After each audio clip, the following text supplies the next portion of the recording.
Bizning ko'rayotganimiz Yevropaning xaritasi. Yevropaning markazida shaharlarning shavqin surallik ko'chalaridan yiroq, jimjit, ammo keng ko'lamli o'zgarish bo'lyapti. Diqqat qilgan bo'lsangiz, xaritaning har qaysi joylarida nuqtalar bor. Bu nuqtalarning nimadan darak berdiganligini so'rasangiz, Yevropaning urushga tayyorlik qilayotganligining misollaridir. 7 million kvadrat kilometrlik g'oyat zo'r tayyorlik. Zavod mo'rinlaridan chiqayotgan istutak sanoat ishlab chiqarishning simvoli bo'lib qolmasdan, balki butun qit'ada qayta gullanish ro'yiga aylandi. Bu uyg'onish tinchlik davrining qanoatchanligining oxirlashganligini va jo'grafiyalik siyosiy reallikqa qarshi turish irodasiga yo'l berganligini ko'rsatib berdi. Yevropada jimjit boshlangan bu qayta tashkillash jarayonini ko'z bilan ko'rish tez bo'lishi mumkin. Ammo u sun'iy emrah tarafidan aniq tortilgan. Zavodlarni kengaytirish allaqachon 7 million kvadrat metrga yetdi. Boshqacha aytganda, Yevropada urush tayyorligi uchun sanoat bazasining qurilishi kun sari kuchayyapti. 2022 yili Rossiyaning Ukrainaga hujum qilishi bilan boshlangan bu jarayon Yevropaning mudofaa sanoatining chaqini ilgariga qaraganda 3 hassa tez aylantirdi. Haqiqiy jarayon dal mush yerdan boshlandi. Oldingi asrning 90-yillardan boshlab Yevropa mudofaa va bexatarlik mexanizmini tez suratda tuvallashga duch keldi. Rossiyaning Ukrainaga hujum qilishi amaliyotda bu jarayonda hisoblash rolini o'ynadi. Shundaqla mudofaa mexanizmini tuzitish va gullantirishning turtkusi bo'ldi. Uzun muddatli tirishchanlikqa asoslanganda imkoniyatli sijil mudofaa sanoati barpo qilish uchun odam kuchi boyliqni kengaytirish kerak. U faqat qurol-yarog' programmalarida emas, u yana sanoat siyosati doirasida elib berilishi kerak. Urush boshlanganda G'arb davlatlari Kiyevni qo'llash uchun o'zlarining qurol ombirini tezlikda xo'rtibdi. Qandaq bo'lmasin, vaqtning o'tishiga ergashib, oldingi ishlab chiqarish iqtidorining oldingi safidagi g'oyat zo'r o'q-dori ehtiyojini qondira olmaydiganligi oydinlashdi. Ukrainaning kundalik necha 10 minglagan zambirak o'qini etishi Yevropa rahbarlariga tinch holatda ishlab chiqarish andisining yetarsizligini azobli holda oshkorladi. Oldingi safdagi Ukraina askarlaridan avatilgan dokladda o'q-dori kamchil bo'lishining urush musofasiga qanday ta'sir ko'rsatadiganligi aniq ko'rsatildi. Rossiya armiyasi top qurol hujumida Ukrainadan 10 dan 1 ustunlikka erishdi. Bu ahvol Yevropaning hozir bor bo'lgan omborlarini tekshirish emas, balki uzun muddatlik ishlab chiqarish ahvolini tekshirishga yo'l ochdi. Shimoliy Atlantik ahdi tashkilotining sobiq bosh kotibi Jens Stoltenbergning Ukrainaning ehtiyoji bizning ishlab chiqarish iqtidorimizdan eshib ketdi degan so'zi bu jiddiy ahvolning eng aniq ifodasi. Ukrainaga ta'minlangan qurol-yarog' va o'q-dorilarning yangi buyruqlari bilan bir vaqtda Shimoliy Atlantik ahdi tashkilotining sharq tarafidagi davlatlar o'zlarining mudofaa ishlarini kuchaytirish uchun tadbir qo'llandi. Bu tizilish uzundan buyon muzokara qilingan, ammo azaldan amalga oshib boqmagan o'zgarishning hozir ko'rinarli reallikqa aylanganligining eng ro'shan dalili bo'lib qoldi. Pul muomala gazetining 37 shirkatga va 150 aslahani o'z ichiga olgan atrofliq analiziga qaraganda, bu jarayonda olib berilgan qurilish turlari umumiy ishlab chiqarish ko'lamini 7 million kvadrat metrga kengaytgan. Bu g'oyat zo'r son Yevropaning urush davriga o'xshash tez suratda sanoat bazasiga aylanayotganligini ko'rsatib beradi.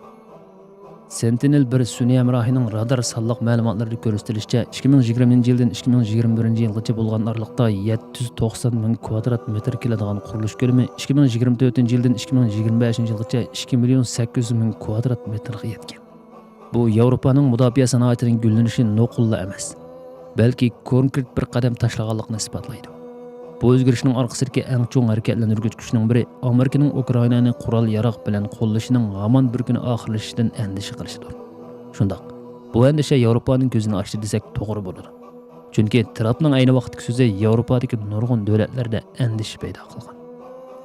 Efendim, agar biz pul bermasak va Rossiyaning hujumga uchursak, bizni qo'g'damsiz. Men dedim, pul bermadingiz, qarzlaringizni qaytarmadingiz. U, ha, shundaq dedi. Yo'q, men seni qo'g'dimayman. Ko'p yillardan buyon Yevropa mudofaa chiqimini kamaytib, Amerikaga beqinib qoldi. Yevropaning bexatarligining asosiy kapolati Amerika qurolliq kuch bo'lib qolmay, Yevropa armiyasining qurol jabduqlari, Yevropadagi mudofaa va aviatsiya turlarini qo'llash texnikaning yo'tkilishi Amerika asosliq manba edi. Qisqasi, Amerika Yevropa bexatarligidagi asosliq va'dasini yoki mas'uliyatini ustiga oldi. Biz Amerikaning bu vazifadan uzundan buyon bearam bo'lganligini bilamiz. Biz yana Amerikaning amaliyoti Yevropani o'z oldiga texmi mustahkam turishga da'vat qilganligini bilamiz. Hozir Yevropa bu biqinishdan qutulib, o'z taqdirini o'zi belgilashga qarab ilgarilamoqda. Yevropa birlashmasi o'zining omborlarini to'liqlash va Ukrainani qo'llashni imkoniyatli sijillashtirish uchun kuchli tirishchilik ko'rsatmoqda. Bu tirishchilik o'q-dori ishlab chiqarishni ko'paytirishla emas, u yana ta'minlash zanjirini kuchaytirib, strategik alohidlikni mustahkamlashni maqsad qilmoqda. Xohlasangiz rayonlar bo'yicha tekshirib boqaylik. Bu g'oyat zo'r qurilishlarning ichida kishining diqqatini eng tortadigan Germaniya mudofaa sanoatining qad ko'tarishi. Germaniya Yevropa mudofaa sanoatining yuragi. Germaniyalik gigant Rheinmetall bu o'zgarishdagi asosli quruvchilarning biri sifatida ko'zga ko'rinarli. Bu shirkat Vengriyadagi Varpalota aslahalari shundaqla Germaniyaning shimolidagi Antorlsdagi zavodida ishlab chiqarish iqtidorini oshiryapti. Bu aslaha 155 mm zambirak o'qi va 120 mm tank o'qlarini chiqarishda halqiliq rol o'ynaydi. Rheinmetall 2027 yilga borganda yillik zambirak o'qi ishlab chiqarish miqdorini 1.100.000 ga yetkazishni maqsad qiladi. Diqqat qilishga tegishli shuki, bu zavod faqat Ukrainaning ehtiyojini qondirib qolmay, yana Shimoliy Atlantik ahdi tashkilotining omborini to'liqlaydi. Boshqurilgan bomba ishlab chiqarishga yuzlanish. Bilganingizdek, boshqurilgan bomba urushda kam bo'lsa bo'lmaydigan qurollardir. Boshqurilgan bomba yasashda mushuningga o'xshash shiddat bilan ish ko'rilmoqda. Yevropa boshqurilgan bomba magnati MBDA 2022-yildan boshlab Germaniyadagi Schrobenhausen zavodida 94.000 kvadrat metr kengaygan. Shimoliy Atlantik ahdi tashkilotining 1000 vatanparvar Jim T boshqurilgan bombasining zakaz miqdori uning ishlab chiqarish iqtidorini texmo oshirdi. Faqat Germaniyalik emas, Norvegiya va Finlandiya shirkatlarimi boshqurilgan bomba ishlab chiqarishda ko'rinarli ilgarilamoqda. Norvegiya Finlandiya hamkorlashib qurgan Nammo shirkati bu musobaqada muhim rol o'ynamoqda. Nammo shirkati Yevropa ittifoqining qo'llashi bilan 55 million yevroga erishdi. Kongsberg bo'lsa 640 million Norvegiya kroneri mablag' solib boshqurilgan bomba zavodi qurdi. Yevropadagi qayta qurashtirish xaritasi shuni ko'rsatib beradi-ki, o'xshamagan davlatlar o'zlarining strategik muhim nuqtalariga ahamiyat berishga boshladi deyilmaymiz. Masalan, Fransiyani asos qilgan Nexter shirkati zambirak sistemasi va o'q-dori ishlab chiqarishda alohida ko'zga ko'rinarli. Nexter shirkatining asosliq zavodlaridan birisi bo'lgan Morgstad Cesar nomli o'zi harakatlangan zambirak va o'q-dori ishlab chiqariladi. Fransiya hukumati Nexterga Ukrainaga avatilgan Kesar nomli o'zi harakatlanadigan zambirakning o'rnini to'liqlash va yangi zakazlarni o'rinlash uchun zo'r mablag' solmoqda. Bu mablag'lar Fransiya qurolli kuchlarining zamonaviylashishini tezlatyapti. Yevropadagi Germaniya, Fransiya, Angliya, balkim Italiya qatorliq iqtisodiy, sanoat va texnika bor davlatlar har birining davlat bexatarligi va strategik muhim nuqtasi bor. Biz yaqinqi yillarda Germaniya va Fransiya qo'zg'agan qurol-yarog' programmalariga zo'r mablag' solganligini ko'rib olamiz. Angliya bo'lsa Yevropa ittifoqidan ayrildi va o'zining davlat bexatarlik siyosatini mustaqil yo'lga qo'ydi. Biz yaqinqi yillarda Germaniya bilan Fransiyaning o'xshamasligini ko'ryapmiz. Germaniya yana Amerikadan F-35S ni zakaz qilish orqali ko'rinarli harakat olib bordi. Mushuningga o'xshash ishlar Angliyada umumlashgan.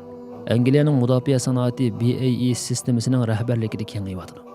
BAE sistemasining Janubiy Velshdagi Glasgow aslahalari portlatqich qachalash iqtidorini 16 qat oshirish maqsadida qaytadan qurilyapti. Buningga o'xshash misollar Yevropaning mudofaa sanoatining nuqul so'zi emas, balki konkret mablag'ning qo'llashidagi reallik ekanligini ko'rsatib beradi. Bu mablag'lar Shimoliy Atlantik ahdi tashkilotining kunsiri eshayotgan mudofaa chiqimini qamdash va boj kirimidan unumli foydalanishda intayin muhim. Bu tez suratda ishning harakatlantirgich kuchining biri Yevropa ittifoqining ASAP programmasi 500 million yevro xomchot bilan o'q-dori va boshqurilgan bomba ishlab chiqarishdagi to'salg'ularni pasaytirish uchun loyihalangan.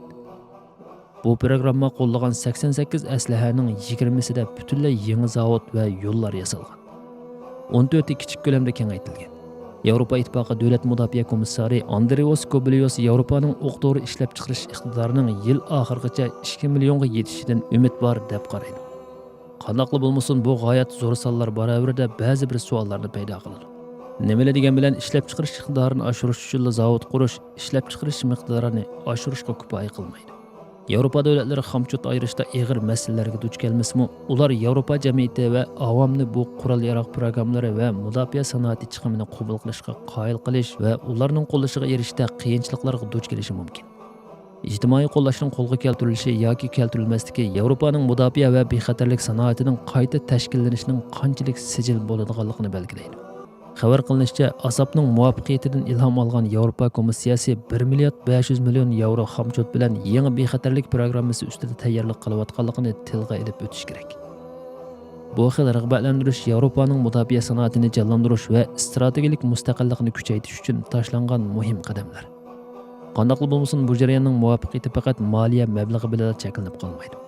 Yevropaning mudofaa sanoatining parchalanib ketgan qurilmasi va har bir davlatning o'zining davlat manfaatini oldingi o'ringa qo'yishi o'rtaq strategiyani o'rnatishni qiyinlashtiradi. Yevropa yanada Amerikaning askar, axborot va havo kuchi iqtidorlariga tayanadi. 1990-yillarning o'rtalaridan boshlab Bosniyadan boshlangan har xil mashg'ulot, krizis va to'qinish rayonlarida buningga shohid bo'ldik. Birlashma harbiy iqtidor barpo qilish, uni mashqlantirish va uni doimlik jang tayyorligi oldida saqlab, bexatarlik xavf va krizislarga darhol taqobil turish Yevropa ittifoqining kun tartibida bo'lib keldi. Qandaqli bo'lmasin, bu taqa amalga oshmadi. Qaraganda bu iqtidorni Shimoliy Atlantik ahdi tashkiloti ramkasi ichida taraqqiy qildirish, Shimoliy Atlantik ahdi tashkiloti ichidagi mexanizmlarni ishlatish texmo real usul bo'lib qoldi. Lekin bu masala to'g'risidagi munozaralarning yanada Yevropa birlashmasi ichida davom qilayotganligini bilamiz. Shundaqdimi Amerika F-35 ga o'xshash turlar bilan keng ko'lamda bozor va dunyoviy to'r barpo qilish orqali mudofaa sanoatini elektr markaziga aylantirdi. Yevropadagi qayta qurish faqat Ukrainaga yordam berish bilan cheklanmaydi.